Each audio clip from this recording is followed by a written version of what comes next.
Bueno, vamos a seguir con el metabolismo de los hidratos de carbono, con el ciclo de Krebs.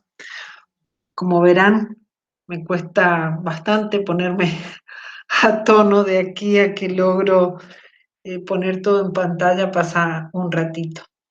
Bueno, a ver, vamos a hacer primero un pequeñísimo repaso. Nosotros vimos que la glucosa, por la glucólisis, se transformaba en piruvato y en condiciones de anaerobiosis, ese piruvato, una glucosa dan dos moléculas de piruvato, ácido pirúvico, y este piruvato en anaerobiosis pasa a ácido láctico. Se reduce y en tanto que el NAD reducido se oxida.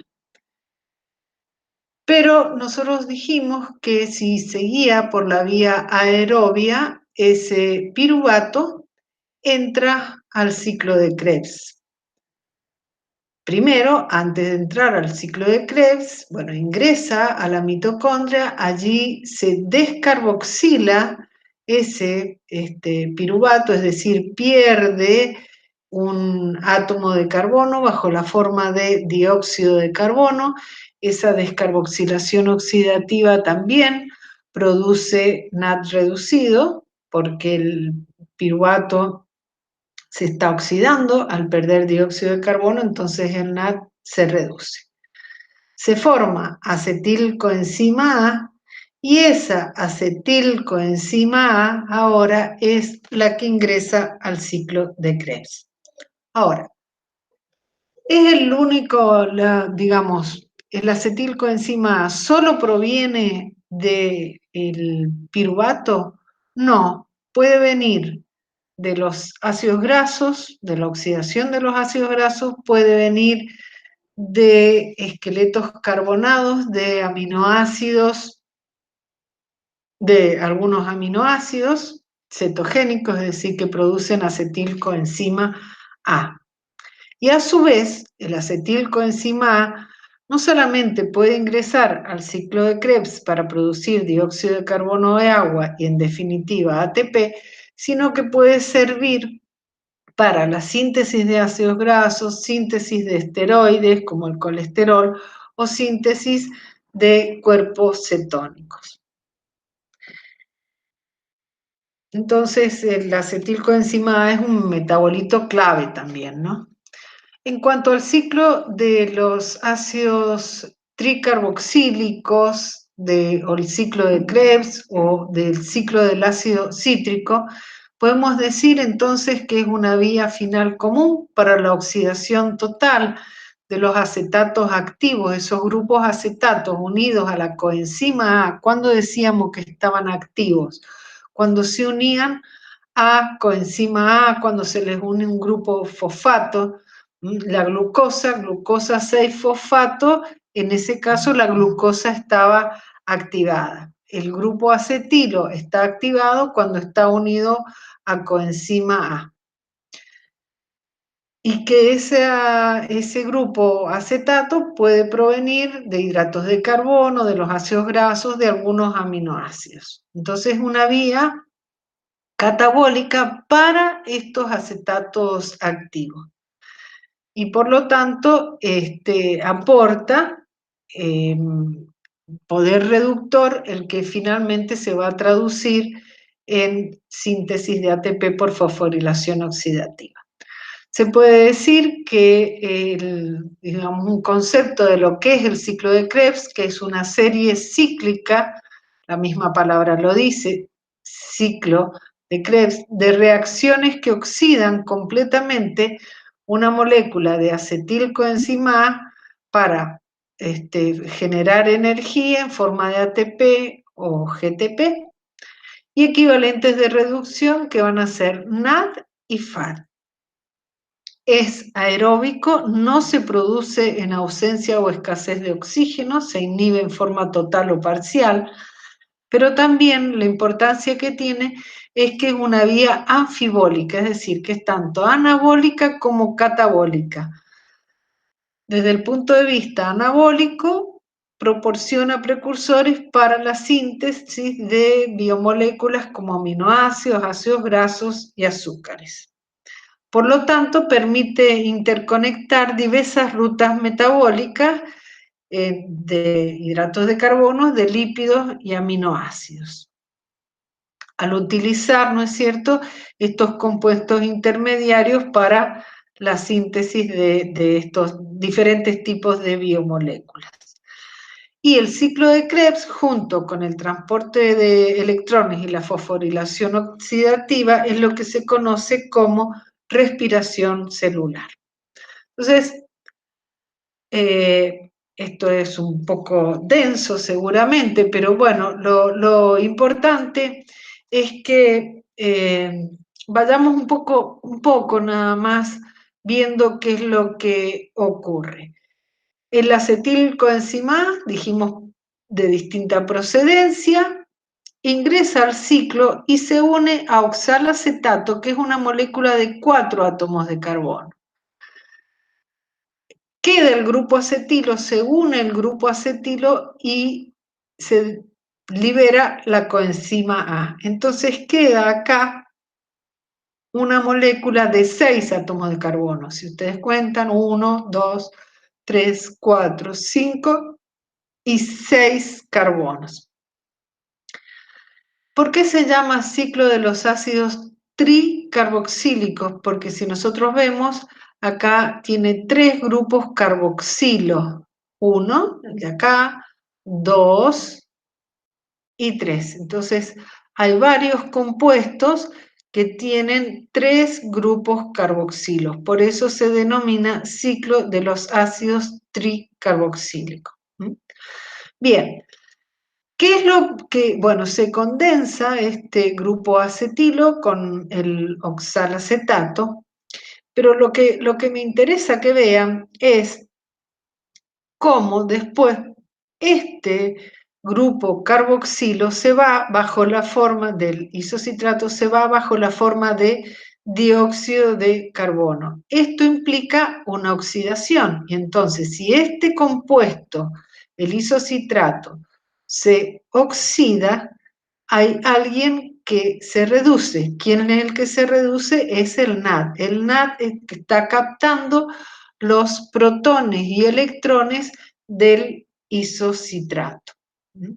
Entonces, si nosotros vemos esta primer parte, acá va a quedar un hidrógeno, pero acá estos hidrógenos se van a ir y queda el grupo carbonilo, que es más oxidado que el oxidrilo que teníamos acá. Entonces acá ocurre una oxidación, ¿sí? Fijémonos en el siguiente paso. También se produce otra molécula de NAD. Se desprende dióxido de carbono. Al desprenderse dióxido de carbono, y también en este paso se une coenzima A, y este compuesto pasa a estar en una forma más oxidada. ¿En qué otra parte tenemos otra oxidación? Tenemos otra oxidación cuando desde succinato pasamos a fumarato. Fíjense, acá tenemos 2 hidrógenos que luego se forma acá, desaparecen estos 2 hidrógenos, en realidad no desaparecen, los toma el FAT y se forma acá un doble enlace, ¿sí? Que después ese doble enlace se hidroliza ahí y se incorpora agua, se forma malato y nuevamente este malato se oxida, ocurre otra oxidación, es decir, se van estos protones que los toma el NAD y se forma acá un grupo carbonilo. Entonces, ¿qué es lo que me interesa a mí que podamos ver en este ciclo? Que hay varias oxidaciones, una oxidación, 2 oxidaciones, 3 oxidaciones, 4 oxidaciones, varias oxidaciones, que llevan a que se vaya perdiendo dióxido de carbono. En cada ciclo se pierden 2 dióxidos de carbono.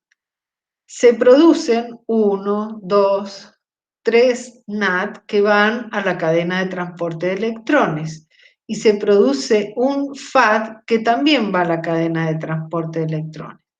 Pero si observamos lo que ocurre entre succinilcoenzima A y succinato, ahí lo que ocurre es una fosforilación a nivel de sustrato, ya que a partir del GDP se forma GTP, porque acá nosotros, fíjense que en la coenzima A tenemos un enlace rico en energía, ese enlace desaparece, se libera la coenzima A y hace que a partir de este GTP se pueda unir un fósforo y se forme GTP. Este GTP puede a partir de ADP formar ATP. Entonces, en este ciclo de Krebs se están produciendo oxidaciones los electrones y los protones fundamentalmente son tomados por NAD y FAD. Se producen 3 NAD reducidos, 3 moléculas de NAD reducido por cada vuelta del ciclo y una de FAD reducido. La liberación de 2 dióxidos de carbono y la producción de un ATP.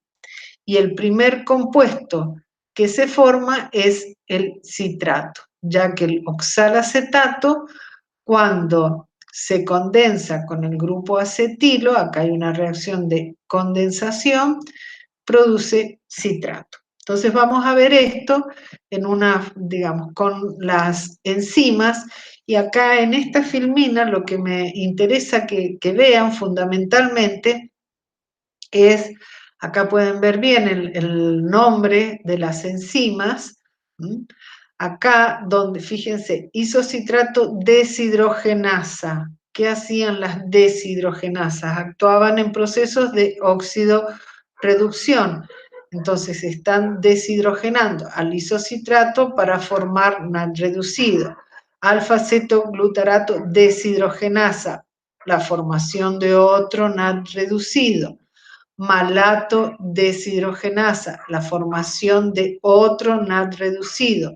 Succinato deshidrogenasa, la formación de un FAD reducido. Y aquí la formación de GTP a partir de GDP y fósforo inorgánico. Y acá, digamos, ¿de dónde sale la energía para formar un enlace rico en energía en el GTP? Es a partir de la hidrólisis, o de que acá que teníamos la coenzima A, esto se hidroliza y esa energía sirve para unir este grupo fosfato al GDP y formar GTP, que en definitiva después va a terminar dando ATP. Entonces acá podemos ver también en esta que se producen los 3 NAD, un FAD, un ATP y 2 moléculas de dióxido de carbono, con los diferentes nombres. Bien, ¿qué consideraciones? Algunas consideraciones. En la primera etapa, la primera reacción, la acetilcoenzima A reacciona con una molécula de 4 átomos de carbono, formando una de 6 átomos de carbono en una reacción de condensación. Forma el citrato. A lo largo del ciclo van sufriendo una serie de reacciones y se vuelve a regenerar el oxalato. En todo ese proceso se liberan 2 átomos de carbono, se sustraen bajo la forma de dióxido de carbono. Y sustraen también 8 átomos de hidrógeno, los que van a ser transportados por NAD y FAD. Entonces, el ciclo netamente consume una acetilcoenzima A, pero produce 2 dióxido de carbono. Consume 3 NAD y un FAD y produce 3 NAD reducidos y un FAD reducido. Consume un GDP y un fósforo inorgánico y produce un GTP que a partir de él se puede formar ATP. Es una vía autocatalítica porque sus intermediarios se regeneran en cada vuelta, siempre y cuando haya sustratos, pero debe proveerse esto de los alimentadores. ¿Quiénes son los alimentadores? El acetilcoenzima A, el NAD, el FAD, el GDP, el fósforo inorgánico y el agua. Todas las enzimas se ubican en la matriz mitocondrial, excepto la succinato deshidrogenasa, que la succinato deshidrogenasa es la que tiene como cofactor el FAD. Esto después, cuando veamos la cadena de transporte de electrones, vamos a ver qué es lo que ocurre ahí. Y esta succinato deshidrogenasa se encuentra adherida a la membrana interna mitocondrial. ¿Cuál es la ecuación global por cada vuelta de ciclo? Partimos de una acetilcoenzima A, 3 NAD, un FAD, 2 moléculas de agua, GDP y fósforo inorgánico, y se producen 2 moléculas de dióxido de carbono, 3 de NAD reducido, una de FAD reducido, una coenzima A y un GTP, que decíamos que se podía transformar en ATP. Acetilcoenzima A, agua y fósforo inorgánico son abundantes en la célula. El resto hay que el NAD, el FAD, deben ser reoxidados en la cadena respiratoria para poder, para que el ciclo pueda seguir funcionando. Todo este proceso, en todo este proceso, desde que comenzamos con la glucólisis hasta que termina la glucosa degradada en dióxido de carbono y agua, se liberan 686 kilocalorías por cada mol de glucosa. De esas 686 kilocalorías, el 40% se utiliza para producir trabajo y el 60% se pierde como calor.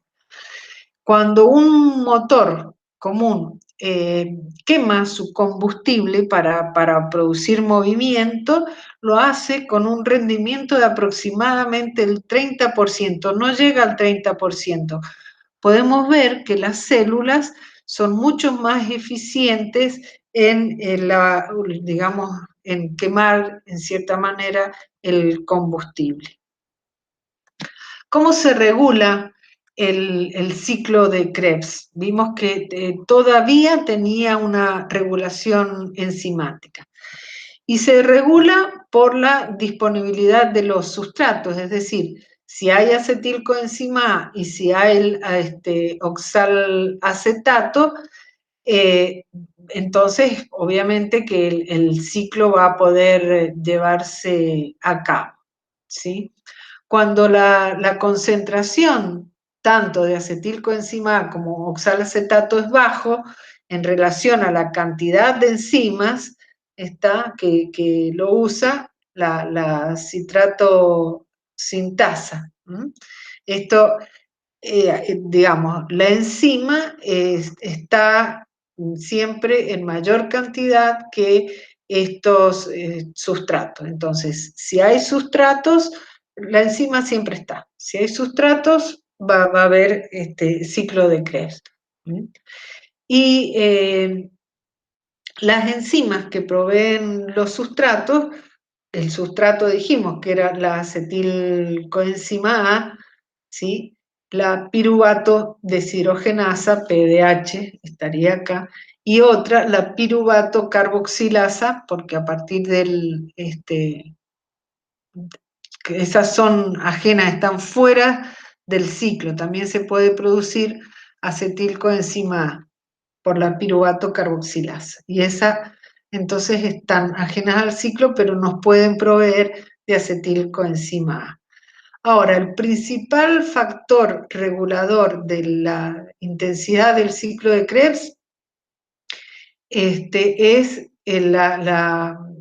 digamos, el nivel energético de la célula, es decir, la cantidad de ATP. Si la célula necesita mucho ATP, utiliza mucho ATP, entonces este ciclo tendrá que funcionar y habiendo sustratos, obviamente, tendrá que funcionar al máximo, llamémosle así.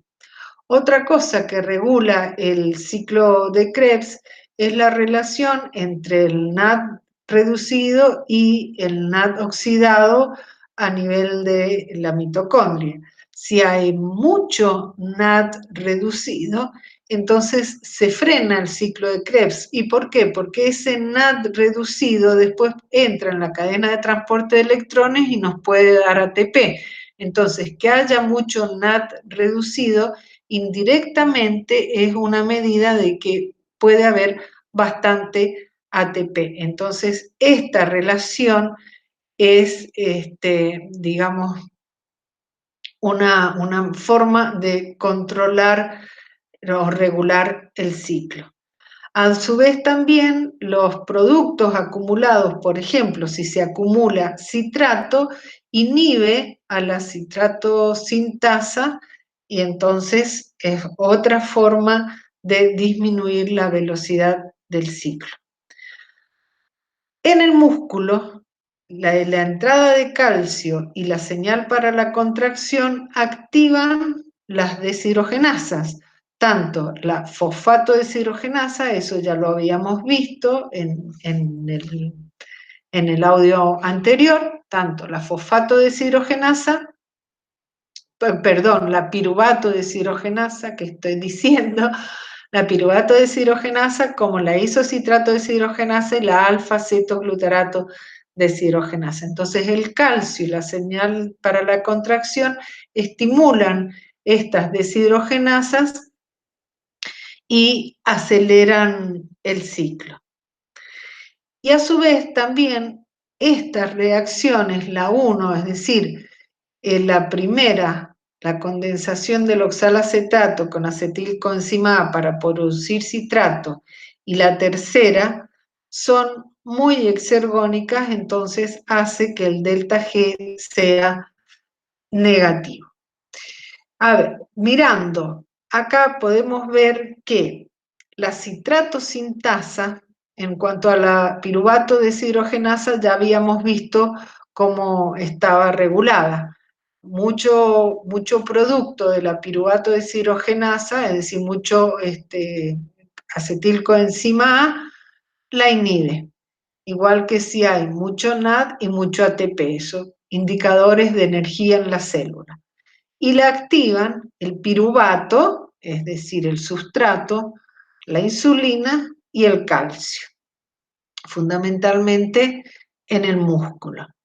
En cambio, a la citratosintasa también es inhibida, fíjense, por el NAD reducido, el ATP, por acetilgrasocoenzima A, es decir, esto proviene de los ácidos grasos unidos a la coenzima A, que pueden dar pueden transformarse en acetilcoenzima A, entonces si hay mucho la inhiben, y el citrato, el mismo producto, perdón, el citrato la inhibe alostéricamente y el succinil coenzima A, otro, digamos, de los productos de la vía, también inhiben la citrato sintasa. La isocitrato deshidrogenasa es la principal enzima, por eso está remarcada acá en rojo, es la principal enzima reguladora del ciclo de Krebs. Es estimulada por el ADP, si hay bastante ADP quiere decir que el nivel energético es bajo, y por el calcio, cuando por ejemplo se necesita en el movimiento, ingrese calcio a la célula, necesitamos ATP, eso estimula la isocitrato deshidrogenasa. Ahora, si hay bastante ATP y NAD reducido, la inhibe. Otra, la alfa-cetoglutarato deshidrogenasa, también es inhibida por el ATP, por el NAD reducido, por la succinilcoenzima A y también el GTP, que es casi lo mismo que tener, que tener ATP, porque recordemos que el GTP podía liberar un fósforo, dárselo al ADP para formar ATP, eso en filminas anteriores está. Entonces, si vemos siempre NAD reducido y ATP sobre estas enzimas reguladoras, la citrato sintasa, isocitrato deshidrogenasa y alfa-cetoglutarato deshidrogenasa, la inhiben. Lo mismo que los productos. En tanto, el calcio y el ADP, el calcio las estimula. El balance energético, entonces, en definitiva, de lo que implica la oxidación de una molécula de glucosa a partir de la glucólisis. Lo que tenemos que saber es que cada par de hidrógenos que son transferidos al NAD, es decir, cada NAD reducido, nos va a generar después 3 moléculas de ATP. En realidad son 2,5, pero para hacer números enteros se toma 3. Y los hidrógenos transferidos por el FAD, es decir, desde cada FAD reducido, genera 2 ATP, en la realidad es 1,5, pero se toma como 2. Entonces, recordando, en la glucólisis se producían 2 ATP. Esos ATP están acá. Acá tenemos lo que serían a la parte derecha los subtotales. Se generan 2 NAD reducidos. Esos NAD reducidos ingresan a la mitocondria y ingresan al transporte de electrones, y por cada NAD se generaban 3 ATP, entonces 2 por 3 son 6 ATP. En definitiva, de la glucólisis serían 8 ATP. Cuando el ácido pirúvico se descarboxila a acetilcoenzima A, se producía un NAD, pero como son 2 ácido pirúvico por cada molécula de glucosa, serían 2 moléculas de NAD, 2 por 3 son 6 ATP. Y en el ciclo de Krebs se produce un ATP a partir del GTP, pero como tiene que dar 2 vueltas el ciclo, esto no lo dijimos anteriormente, pero entra un acetilcoenzima A, y por cada molécula de glucosa se producen 2 moléculas de acetilcoenzima A. Entonces el ciclo tiene que dar 2 vueltas para que se termine de oxidar completamente la glucosa. En cada vuelta de ciclo se pierden 2 dióxido de carbono, son 2 átomos de carbono. Son 2 vueltas de ciclo, son 4 carbonos. Y otros 2 que se producen en cada descarboxilación oxidativa del piruvato serían los 6 átomos de carbono de la glucosa. Entonces, en este ciclo de Krebs se producen 3 NAD por cada vuelta de ciclo. Necesitamos 2 vueltas de ciclo, 2 por 9 ATP, cada NAD produce 3 ATP, entonces serían 2 por 9, 18 ATP. Cada FAT produce 2 ATP, entonces 2 por 2, 4 ATP. En definitiva, en el ciclo de Krebs tenemos la producción de 24 ATP. ¿Sí? Y si sumamos todos los ATP desde la glucólisis hasta el ciclo de Krebs, son 36 o 38 ATP. ¿Esto de qué depende si son 36 o 38 ATP? Depende de lo que se llama el sistema de lanzaderas, porque este NAD que se produjo en la glucólisis y está en el citosol, debe ingresar a la mitocondria para el transporte de electrones.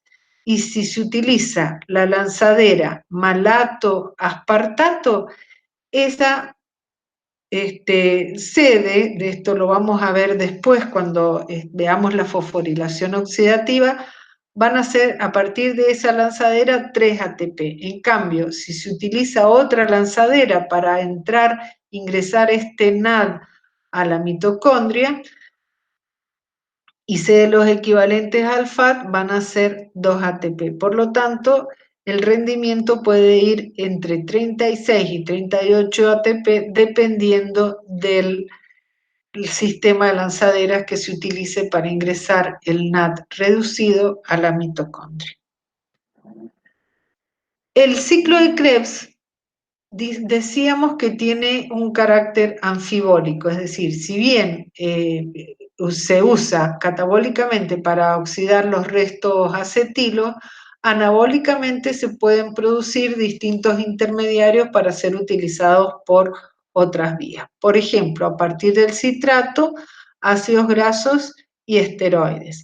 A partir del alfa-cetoglutarato se puede producir glutamato, y desde el glutamato, que es un aminoácido, se pueden producir otros aminoácidos y también las bases nitrogenadas purina, desde la succinilcoenzima A, porfirinas para el grupo M de la hemoglobina, por ejemplo.